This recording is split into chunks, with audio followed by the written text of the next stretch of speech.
La côte sud du Sri Lanka, baignée par les vagues de l'océan Indien, abrite un trésor naturel insoupçonné. Ici, les lagons côtiers et les marécages, flanqués d'étonnants monolithes de granit, alternent avec les savanes herbeuses et les forêts sèches. Dans ce territoire de plus de 1000 km², ces différents écosystèmes constituent aujourd'hui le plus grand sanctuaire de vie sauvage du pays. Son incroyable biodiversité est protégée depuis 1938 avec la création du parc national de Yala.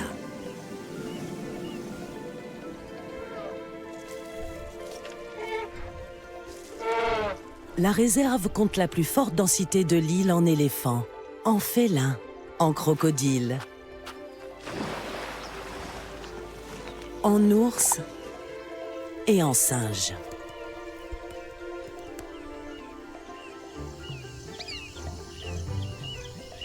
Sur cette côte semi-aride, les pluies sont rares et les périodes de sécheresse souvent longues. Pourtant, Yala regorge de vie.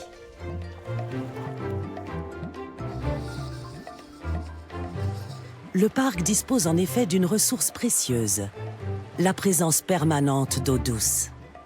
Elle permet à la végétation de rester verte toute l'année et aux animaux de prospérer en toute saison.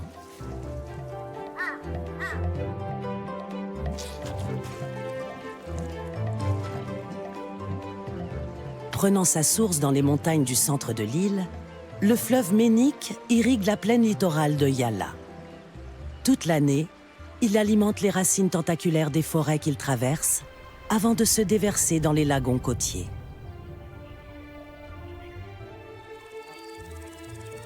Mais cette artère vitale n'est pas la seule source de vie de Yala. Le parc est ponctué de centaines de marais, lacs et étangs. Nombre d'entre eux sont les vestiges de réservoirs creusés par les Ruuna pour irriguer leurs champs. 7 siècles après la disparition de cette civilisation, vieille de 2200 ans, sur ces terres retournées à la vie sauvage, les points d'eau subsistent. Au plus fort de la saison sèche, ils offrent une ressource essentielle aux nombreuses espèces animales. Outre l'aménagement de ces bassins d'irrigation, les rois Ruuna ont érigé plusieurs temples et monastères. Celui de Situlpawa a compté jusqu'à 12 000 moines à son âge d'or. Aujourd'hui enclavé au beau milieu de la réserve, c'est toujours un haut lieu de spiritualité dans ce pays, où le bouddhisme reste largement majoritaire. Au cœur des principes de cette religion, le respect de la vie animale est d'ailleurs fortement imprégné dans la culture sri-lankaise. Pourtant, les sanctuaires comme celui de Yala ne sont pas à l'abri de tout danger. Le pays traverse de graves difficultés économiques. Alors ces étendues vierges et sauvages attirent toujours plus la convoitise des braconniers, mais aussi celle des agriculteurs qui vivent sur le pourtour du parc et ont besoin d'eau et de terre. La pérennité de la réserve et de ces espèces animales uniques au monde est-elle menacée?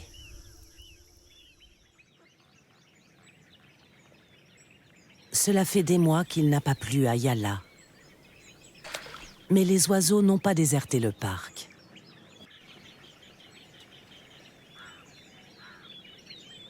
Grâce aux mares, les tantales indiens ou les spatules blanches profitent au contraire d'un festin salutaire.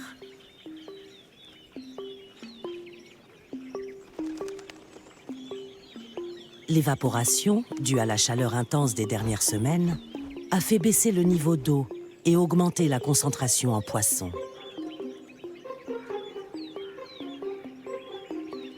Les échassiers pêcheurs marchent infatigablement pour sonder la vase.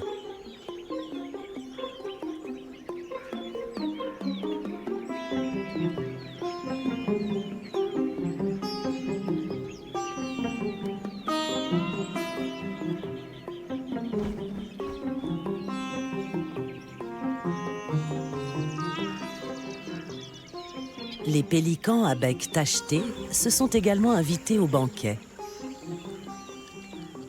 Chaque individu consomme près d'1 kilo de poisson par jour.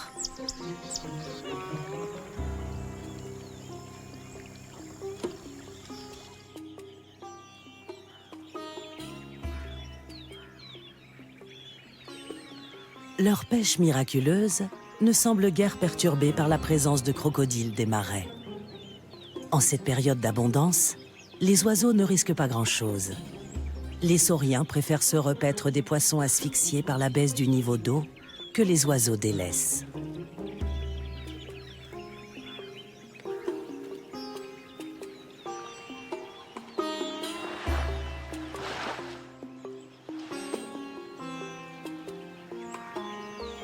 Les crocodiles remplissent ainsi une fonction de nettoyeur des eaux stagnantes, indispensable à l'équilibre écologique. Leur présence à Yala est un signe de la bonne santé de l'écosystème.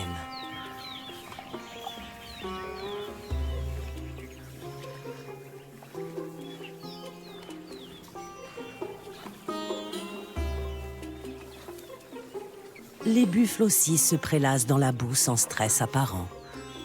Seul un individu blessé ou très jeune constituerait une proie facile pour les crocodiles.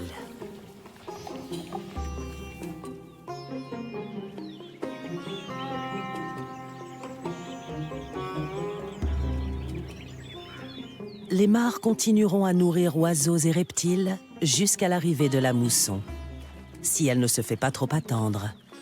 Car sous l'effet du changement climatique, l'arrivée des pluies salvatrices est de plus en plus tardive.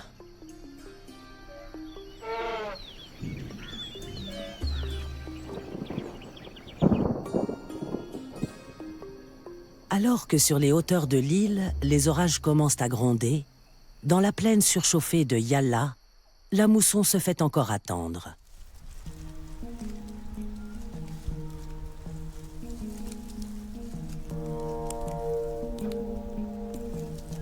En quête de fraîcheur, cette fratrie intrépide de macaques atok, une espèce endémique au Sri Lanka, rejoint la mare pour une baignade improvisée.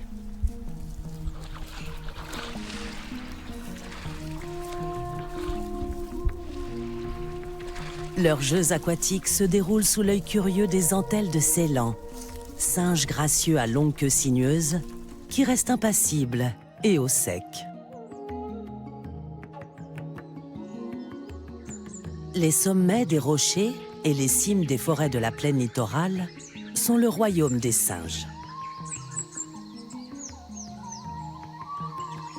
Quand ils ne cherchent pas leur nourriture, les macaques atok profitent de la fraîcheur du feuillage. Ils se livrent à des séances d'épouillage mutuel, débarrassant leur fourrure des poussières, peaux mortes et parasites.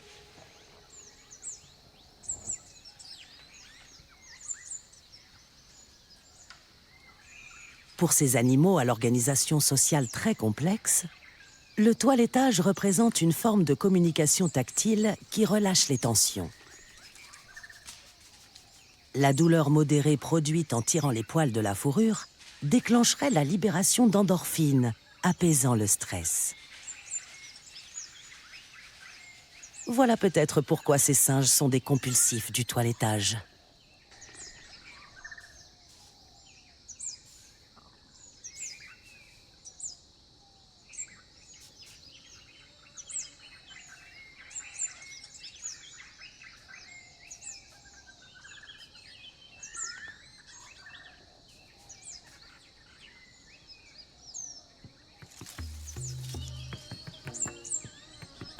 Le macaque et le pacifique entelle de Ceylan partagent leur habitat sans compétition. Alors que l'un est amateur de fruits, l'autre se nourrit majoritairement de feuilles.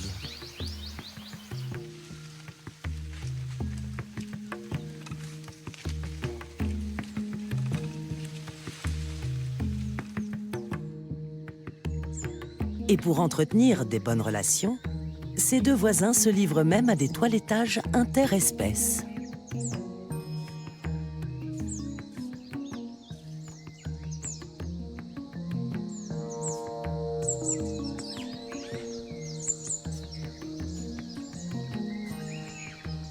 Si à l'intérieur du parc, les singes sont à l'abri de l'homme, ailleurs dans le pays, la chasse et la destruction de l'habitat des macaques atok menacent l'espèce d'extinction. Au sein de la réserve, les singes jouent un rôle primordial pour la régénération des espèces végétales, en dispersant les graines des fruits qu'ils consomment.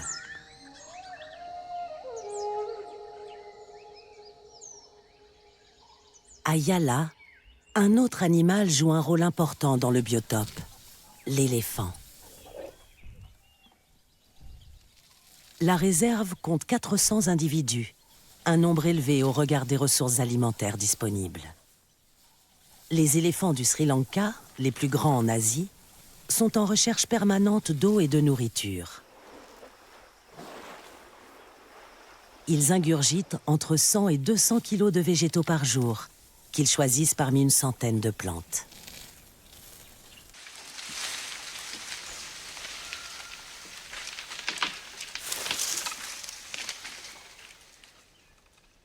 En se nourrissant, les éléphants ouvrent des passages dans la végétation, créant des voies d'accès pour les animaux plus petits et des trouées pour l'émergence de nouvelles plantes. Leur rôle de jardinier de Yala ne s'arrête pas là. En laissant leurs excréments derrière eux, ils dispersent les graines non digérées et favorisent la pousse de nouvelles herbes, arbustes et arbres.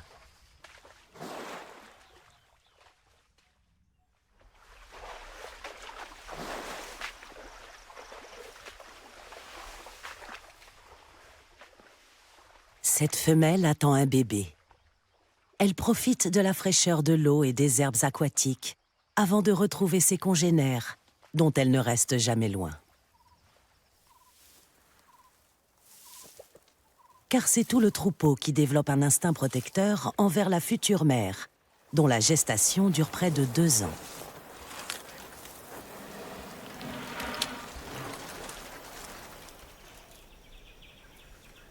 Si son développement embryonnaire est aussi long, c'est qu'à la naissance, le nouveau-né pèse déjà plus de 100 kilos et mesure près d'1 mètre.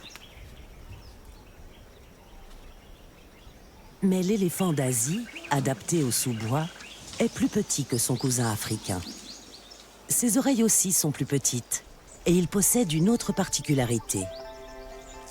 Ici, au Sri Lanka, seuls 7% des mâles portent des défenses. Cette évolution, en probable réaction à une chasse à l'ivoire millénaire, aurait favorisé les lignées d'éléphants qui en sont dépourvues.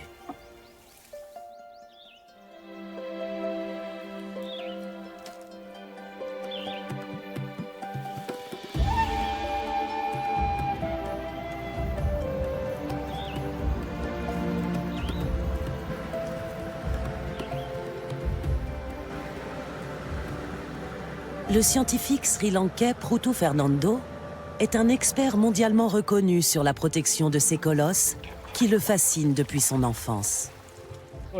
Les éléphants sont attirés par les cultures, car elles ressemblent à leur nourriture habituelle, tout en étant plus nourrissantes. Donc, si on fait pousser des légumes et céréales dans une zone abritant des éléphants, ceux-ci vont venir les manger. Dans les années 1940, le Sri Lanka a créé un ensemble d'aires protégées pour offrir un refuge permanent à tous les éléphants du pays et qu'ils y vivent paisiblement. Et sur tout le reste du territoire, on a pu ainsi développer les activités agricoles sans problème avec les éléphants. Sur le papier, l'idée était simple et séduisante. Pendant plus de 60 ans, on a déplacé les éléphants vers ces sanctuaires et on a tenté de les y maintenir au moyen de clôtures électriques. Pourtant, 70% du territoire réservé aux éléphants est, dans les faits, partagé avec l'homme. Cette approche n'est donc pas défendable du point de vue biologique. Et elle s'est aussi révélée être un échec. Au Sri Lanka, l'extension des terres cultivées et irriguées est constante. Sur cette île, grande comme l'Irlande, 80% des 22 millions d'habitants vivent en zone rurale. Dès lors, les conflits entre hommes et éléphants menacent la survie des populations sauvages de pachydermes.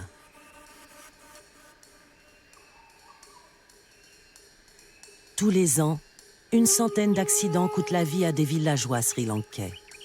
Et en représailles, ce sont près de 300 éléphants qui sont mortellement blessés ou abattus.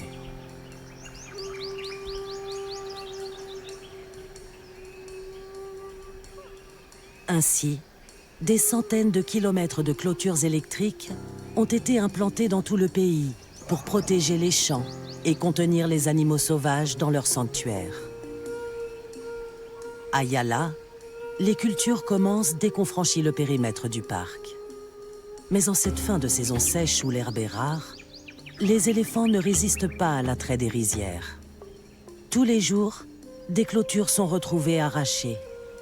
Depuis toujours, les pachydermes vagabondent librement au gré des saisons, de l'eau et de la nourriture disponible. Ils ne tiennent pas compte des limites du parc, ni de la présence de routes. Sur près de 50 km, la baie 35, qui relie le littoral avec le nord du pays, coupe littéralement la réserve en deux.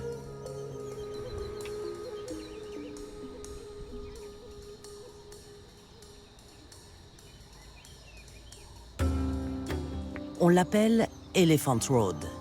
On y rencontre souvent ce qu'on surnomme la bande des voyous. Des mâles isolés prêts à perturber le trafic pour quémander leur repas.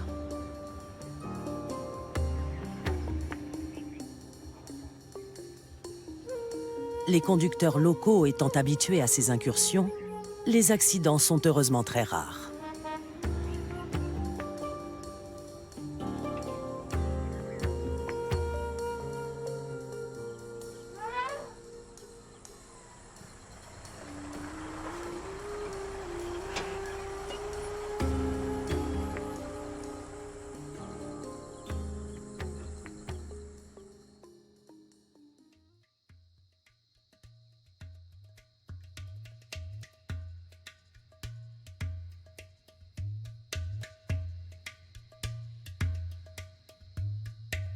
Proutou milite depuis des années contre cette gestion par l'endiguement des éléphants, avec un matériel mal adapté et mal implanté, comme ici au nord-ouest de Yala. Cela démontre clairement qu'installer des clôtures le long d'un périmètre administratif plutôt qu'écologique ne fonctionne pas. De ce côté-ci, c'est le territoire des éléphants. Et pourtant, de ce côté-là, vous voyez des crottes d'éléphants du mauvais côté des barbelés. Donc, quand une clôture comme celle-là est mal placée, si un éléphant comprend comment l'enfoncer, tous les éléphants vont suivre son exemple. Et à terme, elle va s'avérer être totalement inefficace.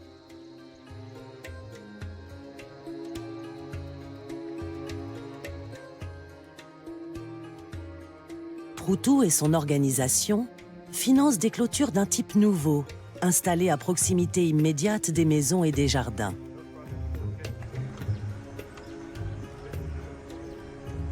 Les fils électrifiés sont suspendus, ce qui repousse les éléphants sans les blesser et les empêche de détruire la clôture.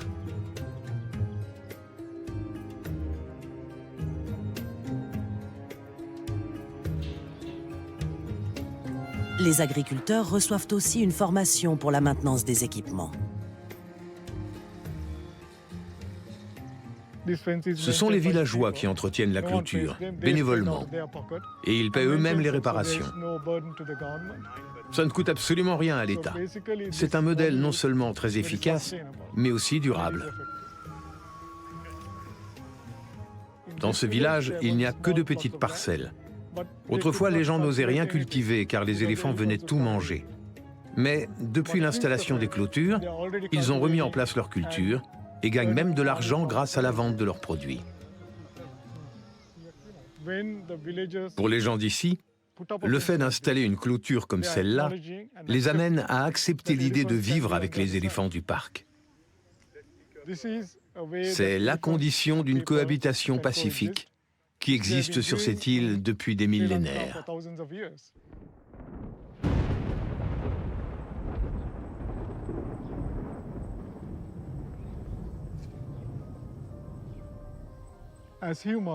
Nous, humains, nous essayons toujours de plier la nature à nos besoins.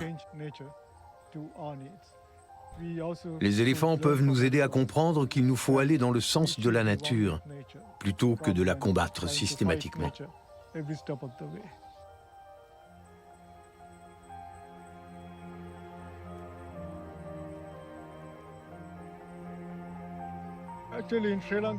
Ici, au Sri Lanka, nous avons ce dicton. Ça veut dire, regarder les éléphants, c'est comme regarder couler une rivière. C'est un spectacle sans fin.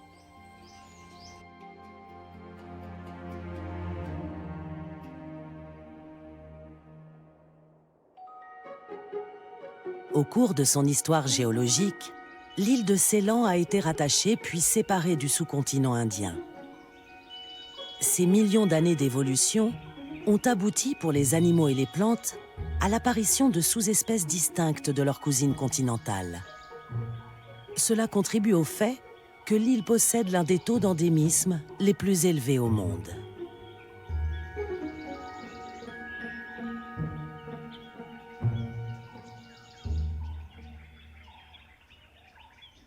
En cette saison printanière, où les fruits du palou arrivent à maturité, il n'est pas rare d'apercevoir, dans la réserve, la silhouette hirsute d'un des plus curieux résidents de Yala. L'ours lipu du Sri Lanka. Avec ses griffes surdimensionnées, sa démarche traînante et son long museau argenté, il est unique en son genre.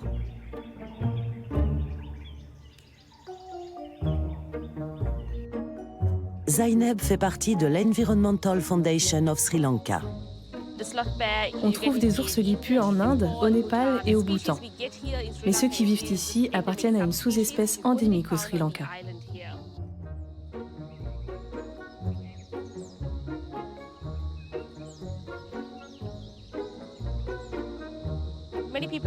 L'espèce est connue pour avoir inspiré le personnage de l'ours Baloo dans le livre de la jungle de Rudyard Kipling.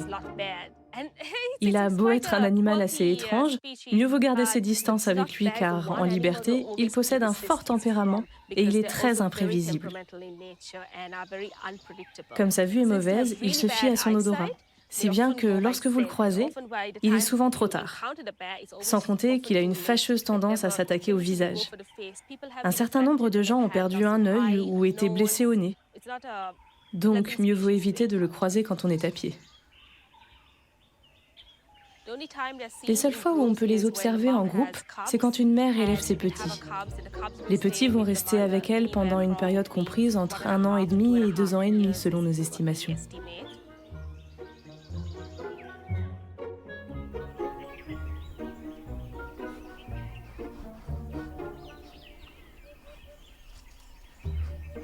Animal omnivore, généralement nocturne, il lui est pourtant difficile en cette saison de résister à la tentation de ces petits fruits sucrés et si savoureux, au point qu'il est prêt à s'activer en plein jour pour s'en remplir l'estomac.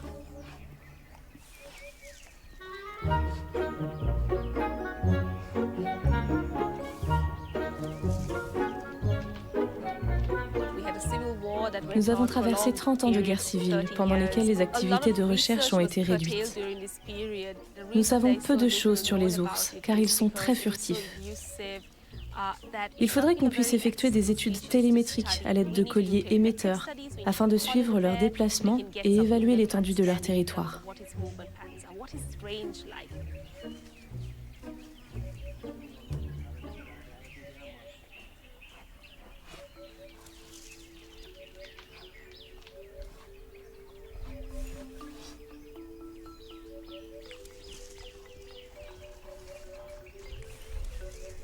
Comme tous les ours, il mange aussi bien des végétaux que des protéines animales.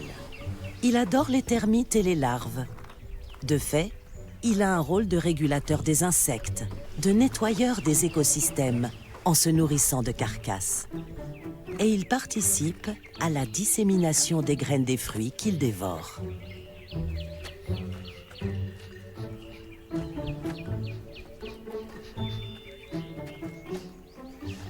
Yala est un lieu privilégié pour l'observation de l'ours lipu du Sri Lanka, qui, avec son air cocasse et son extrême agilité, est l'un des animaux préférés des visiteurs.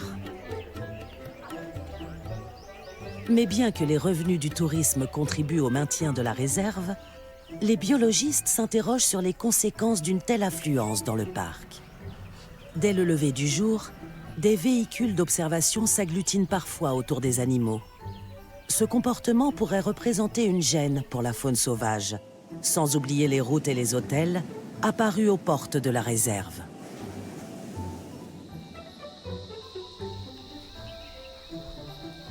L'ours lipu est très sensible au changement de son habitat. Qui plus est, le Sri Lanka est un petit pays dans lequel la déforestation est considérable. 8000 hectares disparaissent tous les ans. C'est pour cette raison que l'espèce a été placée sur la liste rouge des espèces menacées d'extinction au niveau national.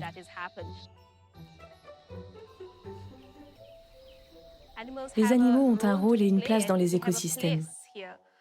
Je ne peux imaginer un monde sans biodiversité ou sans animaux, car ça créerait des déséquilibres en cascade. Tous les êtres vivants sont liés entre eux.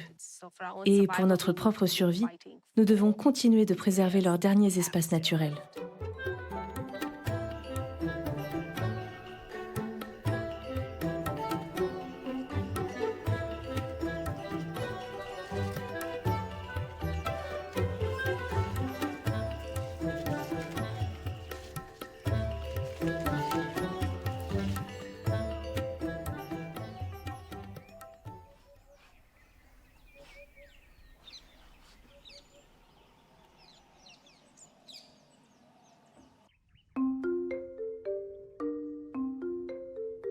À Yala, la diversité des biotopes explique la présence de 215 espèces d'oiseaux sauvages.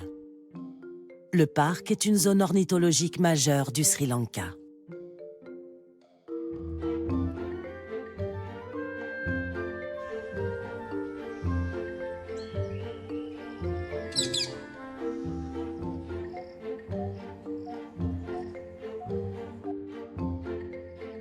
Le paon bleu, un des volatiles emblématiques du pays, est présent en abondance dans la réserve. Après avoir passé la nuit sur les branches ou les rochers, ce mâle profite de la relative fraîcheur matinale pour aller se nourrir dans la clairière de larves, d'insectes, de feuilles tendres et de graines.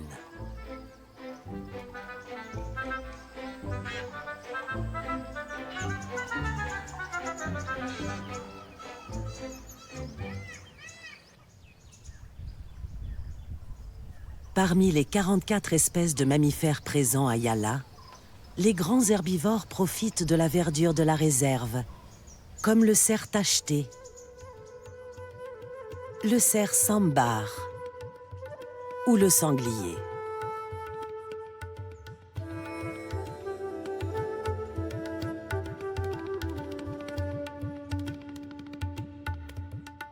L'unique grand prédateur de l'écosystème sri-lankais, le léopard de Ceylan, est le premier à profiter d'une telle diversité de proies.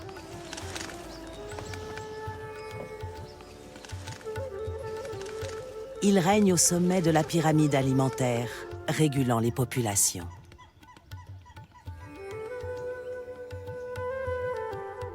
Combinaison de grâce, de force et d'agilité, ce félin aussi discret que redoutable a ainsi fait de Yala son royaume, avec pour trône les rochers d'où il aime contempler son domaine.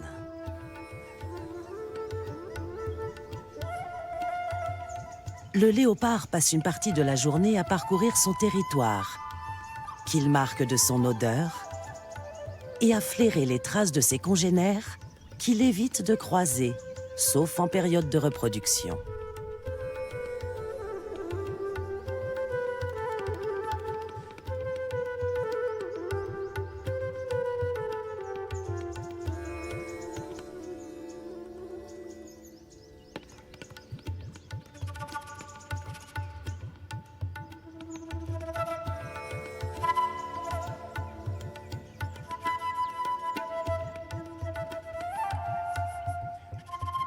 Cette femelle adulte élève toujours ses deux juvéniles, qui bientôt vont aller vivre leur vie de célibataire chacun de leur côté.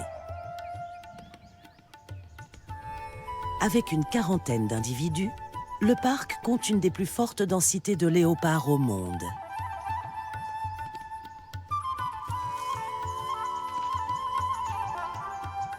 Et ici, c'est le cerf tacheté qui constitue le mets le plus apprécié du grand félin.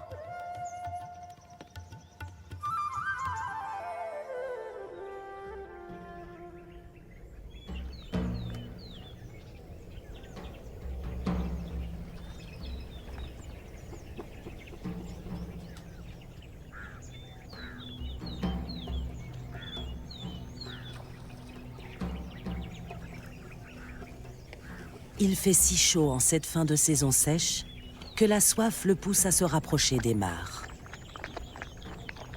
Et là, mieux vaut rester à distance des autres animaux qui fréquentent le point d'eau, en particulier ces sangliers ou ce buffle sauvage.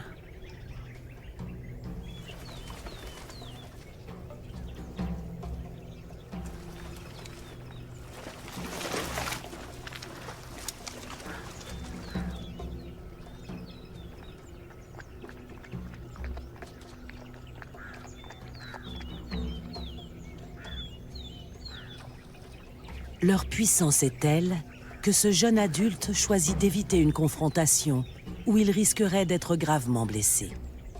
La prudence et la discrétion sont les vertus essentielles du léopard, qui préfère attaquer par surprise des individus jeunes ou affaiblis.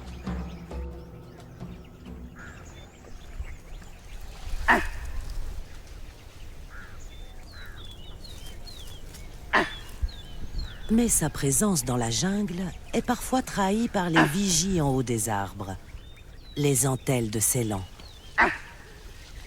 Alors que les cerfs sont venus se régaler des fruits qu'ils ont fait tomber à terre, les singes les alertent par leurs cris. Il existe une alliance tacite entre ces deux espèces, qui toutes deux craignent le félin, capable de surgir à l'improviste d'une branche, d'où il aime guetter ses proies.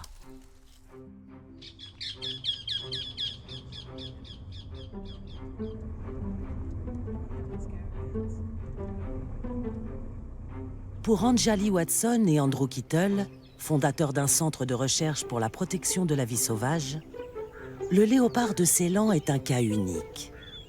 Il occupe le seul écosystème au monde où il n'existe aucune concurrence avec un autre grand félin, à l'inverse de son cousin, le léopard indien, avec le tigre.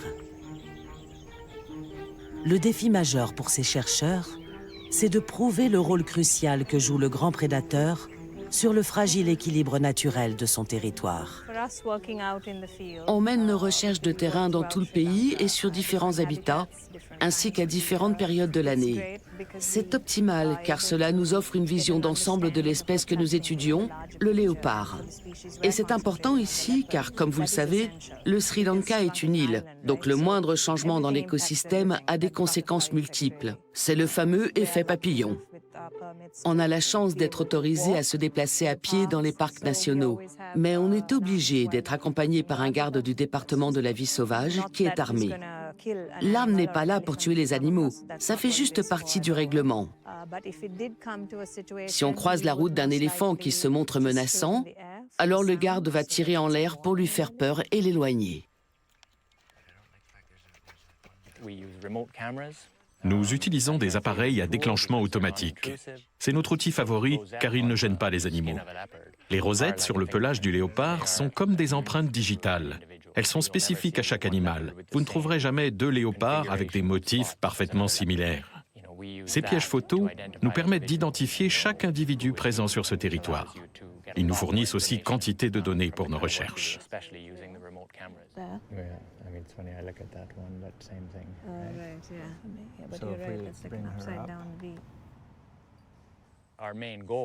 Notre objectif principal est d'évaluer la situation de l'espèce au Sri Lanka, savoir combien ils sont, où ils se trouvent, les menaces qui pèsent sur eux et estimer leur viabilité à long terme sur ce territoire.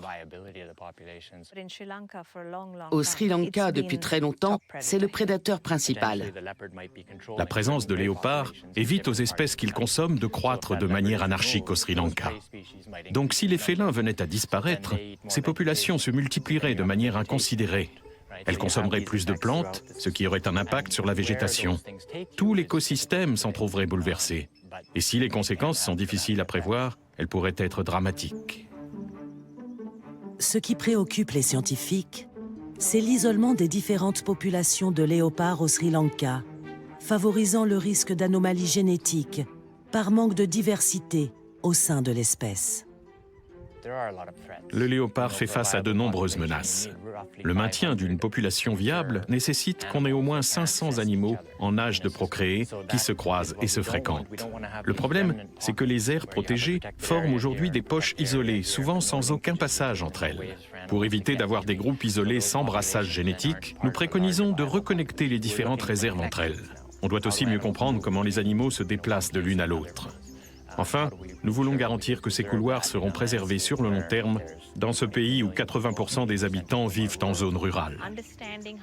Il est impératif pour nous de comprendre comment les léopards évoluent sur leur territoire et où ils sont le plus souvent, avec l'idée de concentrer nos efforts sur ces zones, car nous n'avons ni le temps ni les moyens de faire un suivi à grande échelle.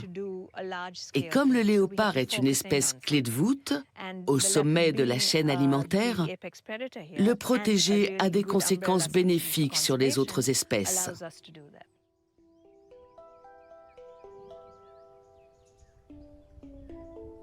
Le Sri Lanka compte aujourd'hui moins d'1 millier de léopards adultes.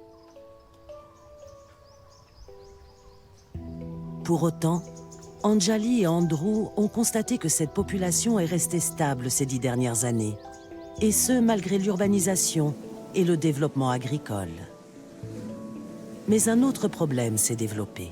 Les léopards, préférant les proies faciles, attaquent de plus en plus souvent le cheptel qui pâture autour du parc ou s'aventure au sein de la réserve.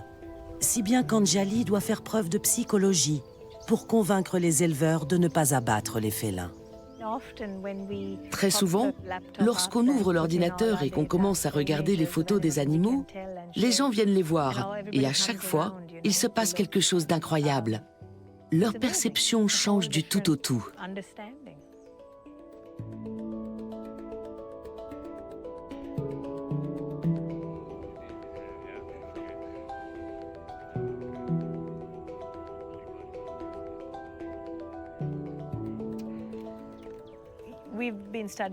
Cela fait maintenant plus de 20 ans que l'on travaille sur cette espèce, donc nous commençons à bien connaître son comportement. Lorsqu'une femelle a des petits en bas âge qui ne peuvent pas se déplacer, elle chasse des proies de petite taille et leur apporte pour les nourrir. Mais le problème, c'est quand elle s'en prend au bétail.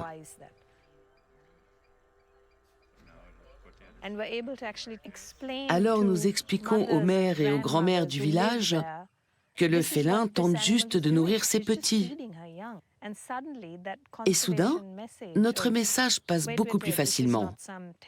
Ils ne voient plus le félin comme une bête assoiffée de sang, mais comme une mère qui cherche juste à nourrir ses enfants.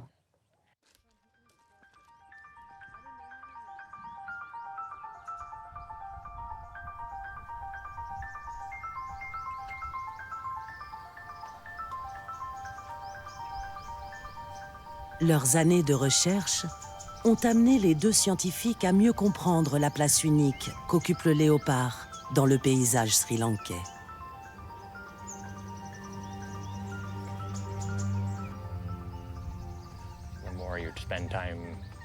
C'est vrai que plus on passe de temps à travailler sur un animal, plus on s'y attache.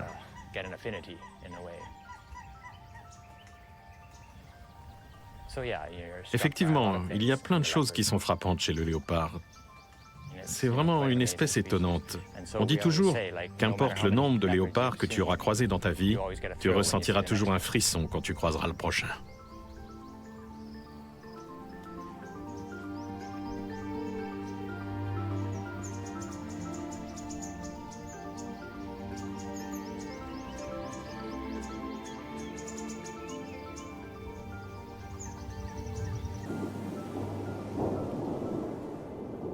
En ce début du mois de mai, les prémices de la mousson commencent à se faire sentir sur le sud-est de l'île Nation, avec ses premières pluies salvatrices pour tous les êtres vivants de Yala.